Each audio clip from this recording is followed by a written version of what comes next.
Good afternoon, everyone. The United States Constitution matters even during a pandemic.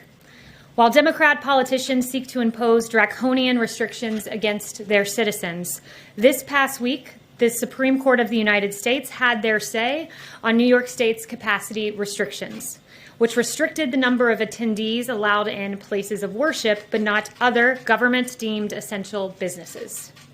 Justice Gorsuch, in the ruling, said this as he rolled back Governor Cuomo's restrictions on places of worship. He said, quote, "It is time, past time, to make plain that while the pandemic poses many grave challenges, there is no world in which the Constitution tolerates color-coded executive edicts that reopen liquor stores and bike shops, but shutter churches, synagogues, and mosques." Behind me, you will see displayed images of Democrat hypocrisy playing on loop. These images depict the following. They show Governor Gavin Newsom of California dining both maskless and indoors at the fancy French Laundry restaurant despite severe lockdown restrictions against indoor dining for the very people he governs. You'll see Chicago Mayor Lori Lightfoot celebrating in the non-socially distant streets of her city. You will see Speaker Nancy Pelosi indoors at a hair salon in San Francisco when salons in California were only open for outdoor services.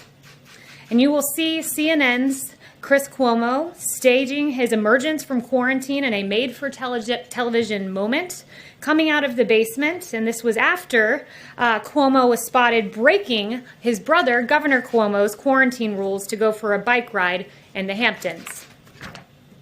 Also notable is San Francisco Mayor London Breed, who followed Governor Newsom's lead in dining at the French Laundry with a group of 8 people.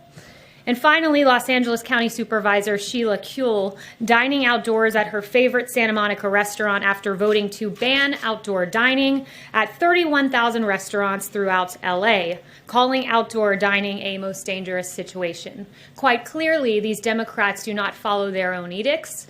They act in a way that their own citizens are barred from acting. Governor Cuomo's decision to impose restrictions on the size of religious gatherings was rebuked by the highest court in the land. But what was Cuomo's response? Instead of showing deference to the Constitution, he attacked the legitimacy of the court.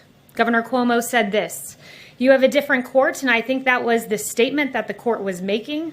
We know who he appointed to the court. We know their ideology." Well, in fact, the ideology of those on the Supreme Court who made the decision to support the First Amendment are in favor of freedom, the Constitution that survives even during a pandemic. This statement from Governor Cuomo strikes at the heart of the issue. Democrats seek control. These images behind me make clear Democrats' mindset. Rules for thee, but not for me. The president stands with you, your freedom, your ability to decide how to best protect your health. We all know how to protect ourselves from COVID-19, wash your hands, socially distance, wear a mask. But as one federal court put it, there is no pandemic exception to the Constitution.